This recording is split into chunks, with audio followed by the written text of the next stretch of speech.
This week, a car tracking database is leaked.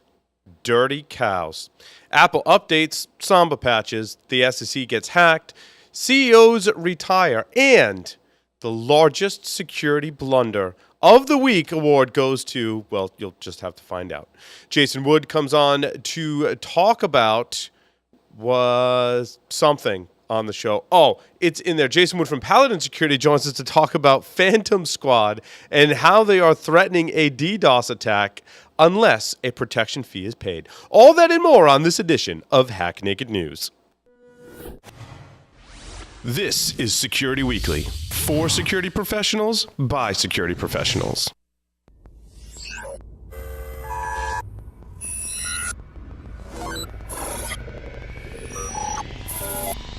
Broadcasting live from G-Unit Studios in Rhode Island, it's the show that brings you the security news each week. And despite popular belief, we do wear pants.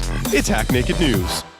Most of the organizations I work with, they have released. Yes, you read it. Actually do the original Linux kernel security with Linux kit. So I hope everybody has their resistance built up. Brought to you by, do you have a website, an external presence, employees, an office? Any of these things can be compromised and attacked. How are you defending these assets? Have you penetration tested these public assets? Start 2017 by taking a proactive approach to securing your vulnerable areas. Black Hills Information Security has been helping companies find their weaknesses since 2008. Email consulting@blackhillsinfosec.com and see how they can help you sleep better at night. Make sure your team is prepared to fight off the latest cybersecurity threat. IT Pro TV is the resource to keep you and your IT team skills up to date. You can stream IT Pro TV's courses live and on demand worldwide, so there's no need to send staff to off-site training. Their team solution provides access to a supervisor portal for full control over your team's training schedule and group analytics. Go to itpro.tv/hacknaked and use the code HN30 to try it free for 7 days and receive 30% off your monthly membership for the lifetime of your active subscription. To learn more about IT Pro TV's team solution, sign up for a free demo of their supervisor portal. Welcome, everyone, to Hack Naked News. I'm your host, Paul Asadorian. This is episode 142, and I am reporting on September 26th, 2017. It's Tuesday. It's Sushi Tuesday. It's also a good day, just like any day, to check out our fine friends at itpro.tv/hacknaked. Use the discount code HN30. Try it free for 7 days. Receive 30% off the monthly membership for the lifetime of your active subscription. You can find out more about their team solution and the supervisor portal, which lets your employer get you access to training and help you manage your training and career advancement, so make sure you check them out. Logarithm's webcast is today. Phishing is often the bane of a security analyst's existence. Learn about some of what I'm going to talk about, which is bad advice that we've been getting on phishing. John's going to talk about how phishing is still successful, and Greg's going to talk about, Greg Foss from Logarithm is going to talk about some solutions that they've been developing at Logarithm to help with the phishing problem. Alrighty. And on to the security news for this week. Well, the announcement's really long, and it's still on my teleprompter because I just read what's on the teleprompter. Okay, the security news. Passwords for 540,000 car tracking devices were leaked online. This in the leaked S3 buckets department. The Cromtech Security Center was the first to discover a wide-open, public-facing, misconfigured Amazon Web Service, AWS S3 cloud storage bucket containing a cache belonging to the SVR, I believe that's stolen vehicles record, was publicly accessible for an unknown period of time. And no one is certain if this information was accessed by attackers, according to the article, which is really the most concerning part for me, because if you had a bunch of PII and you did nothing to monitor, control, or limit access, that's bad. Unreal. The first Android malware find exploiting the dirty cow Linux flaw is being used to gain root privileges. While this vulnerability, dubbed the dirty cow, has been patched by Google, malware has caught on and is using it to escalate privileges on Android devices to install malware. More reasons why you should never own an Android phone that doesn't let you get the latest updates on Android from Google. Turns out Google is really one of the few to make one of those phones. So you have to buy a Pixel or a Pixel 2, which costs a lot of money. In any case, you can get the patches and they're up to date. And it's an awesome phone because I like it, and Google doesn't pay me to say that. So speaking of large companies that make phones, Apple iOS 11 has been released and updates your security and fixes 8 vulnerabilities. A slew of new vulnerabilities, 8 are included, like I said before, in the introduction of iOS 11. And I don't know why that story says the same thing as the one above it. Oh, and so the address bar spoofing is one of those vulnerabilities, and you should update your Apple devices as we speak. Samba's got some patches, 2 related to man-in-the-middle bugs, which represent more updates from the Samba project, who released security updates, including 2 related to SMB connections that could be abused by an attacker already on the network to hijack connections and manipulate traffic or data sent from the client. The most serious of the bugs is CVE 2017-12150, where certain configurations Samba fails to enforce SMB signing in versions 1, 2, and 3. And while this may sound like something that can wait because it's on the inside of your network, it really isn't, as it allows for easier credential theft, which is used by many attackers and lots of modern malware. So get patching. A breach of the SEC in 2016 may have benefited insider trading. In the Delayed Breach Disclosure Department, the SEC reports, in August 2017, the Commission learned that an incident previously detected in 2016 may have provided the basis for illicit gain through trading, specifically a software vulnerability in the test filing component of our Edgar system, which was patched promptly after discovery, was exploited and resulted in access to non-public information. They believe the intrusion did not result in unauthorized access to personally identifiable information, but jeopardized the operations of the Commission or result in systematic risk. Their investigation of this matter is ongoing, and however, they are coordinating with the appropriate authorities. Thanks for telling us a year later. Android lock screen patterns have found to be less secure than a PIN. This is actually kind of funny, and I don't think anything to really be concerned about, as the attacker has to be shoulder surfing, hypothetically recording you putting in your swipe pattern, and then somehow stealing your phone and getting into your phone through the unlock pattern. An academic study has set out to prove whether it's better to protect your Android phone with a PIN or a swipe pattern, because they were really interested in this, I guess. The answer is a PIN, at least when it comes to proximity attacks, namely someone lurking about trying to guess your PIN or unlock pattern. Better yet, don't leave your phone laying around.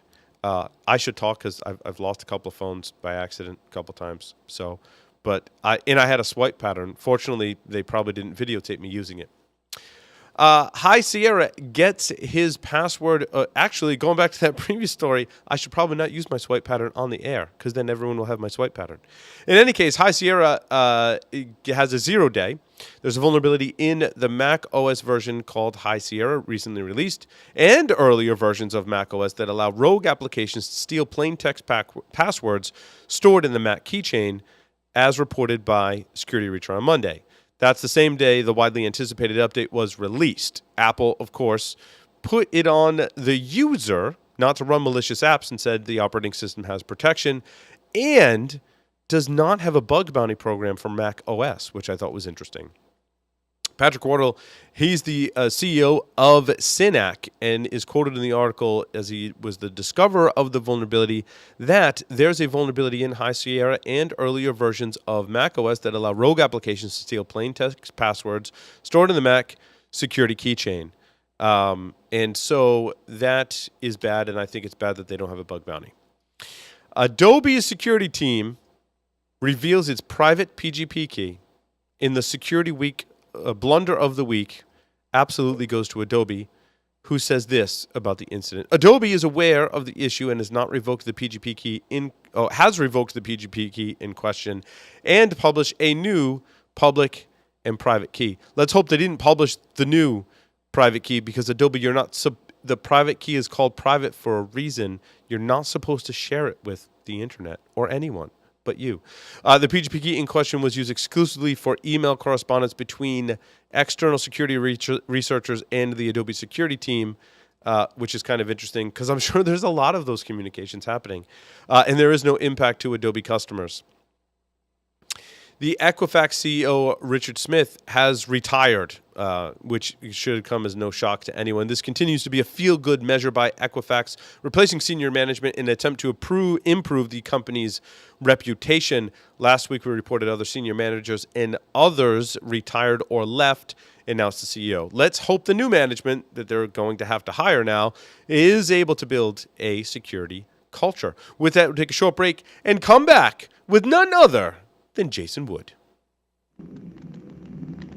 Has your network been breached? Cybereason can help you answer this question. Cybereason products hunt for threats within your network and eliminate them in real time. To Cybereason, real time means within seconds. Founded by former military hackers who don't play by the rules, they've built this experience into their platform. Harness ingenuity and imagination, not just code, to defeat attackers. Cybereason. Disrupt the adversary and let the hunt begin. Welcome back, everyone, to... I'm hitting the wrong keyboard. What is going on today? B-Sides Connecticut's happening soon in the announcements department, October 7th. They're still sold out. You can still sponsor to get tickets, or you can go on a waiting list. You can find out all of that at bsidesct.org. Was there another announcement there, or... My teleprompter's slow today. Someone needs to like wind the crank on it. Sans Hackfest is happening November 13th through the 20th. I suppose I could just make it faster by pushing a button. Look at that. November 13th through the 20th. It's got all kinds of fun stuff. I was able to catch up with Ed Scotus recently. I'm looking forward to the Hackfest Summit, which will be there. I will be presenting. We will have a booth. We'll be doing shenanigans. And if you want to register for the conference, you can go to sans.org/Hackfest17 and use the discount code Hackfest17. Save $300 off the 2-day Hackfest Summit. So go do that. Jason, welcome to today's program. How are you today, sir? I'm doing good. How about yourself, Paul? I'm friggin' fantastic. Awesome. What is going on in the news today that you would like to tell our listeners about and viewers?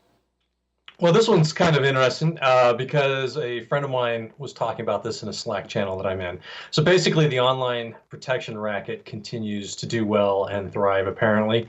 This is akin to, in the real world where you'd have somebody come up and say, hey, you pay us a fee, we won't burn your business down. Well, this is kind of the online version of that.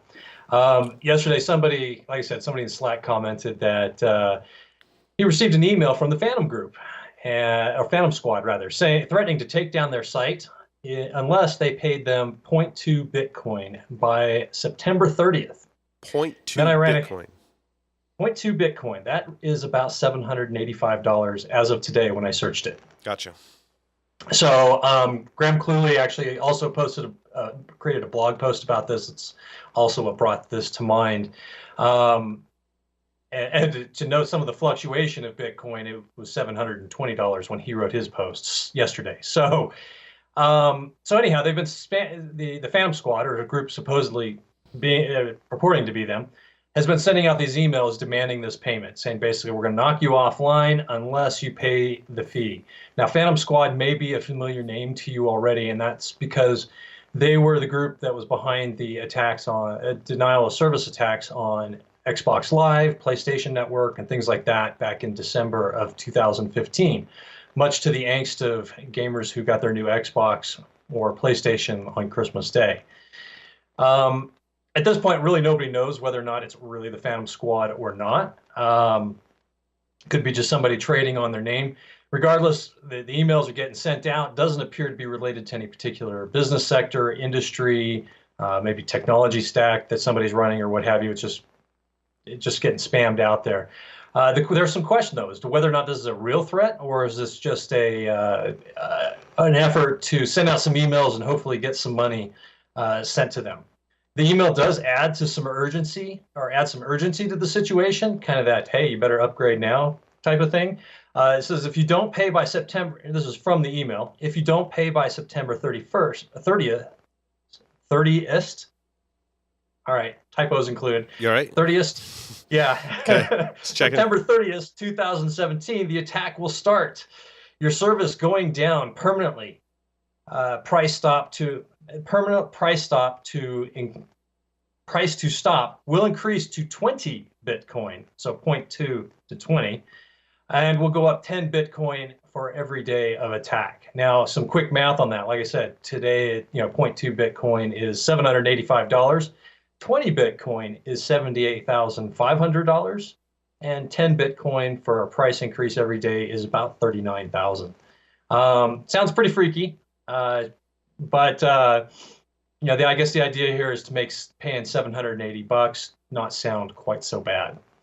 Until so what they can you come do about it? Until they come back for the next $780 next week. Exactly.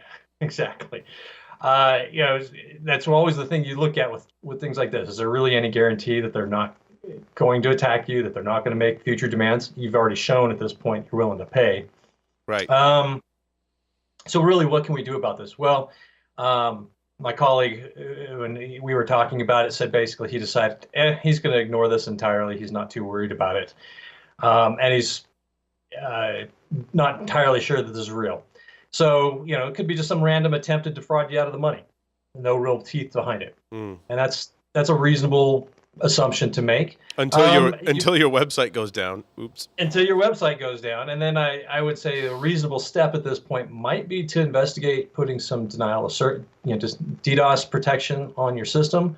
There are services out there that'll help with that at a relatively low cost for small businesses. And this is tough for smaller organizations, right? $785 is not an insignificant amount being sent to a small company. So yeah, you can go out and look at some of these DDoS protection services. I looked at a couple of them before the show, such as Cloudflare. I was going to say Cloudflare usually comes up in the context of this conversation. Yeah, they've got a free tier, actually a protection. Their first paid tier is $20 a month, which is a whole lot better than $780 some dollars in one go. Plus, well, yeah, you really don't get anything. Ransom attacks. You really don't get anything out of paying ransom. At least with Cloudflare, you feel like you're getting hopefully some protection. Although I defer to other experts on the effectiveness of those DDoS tools. I know Allison, who used to be on the show, has presented at Black Hat about that. And there have been some other researchers who put it into question. I don't pretend to know all the details, Jason. I don't know if you've researched it, but I'm just highly skeptical of the DDoS protection market. It's a market I need to understand, I think, a little more. But certainly Cloudflare does come up. Well, I think, one of the things that you get with some of these DDoS protections, they're spreading out basically the hosting across a wider range of resources, network connections, things like that. That raises the bar a little bit for the attacker.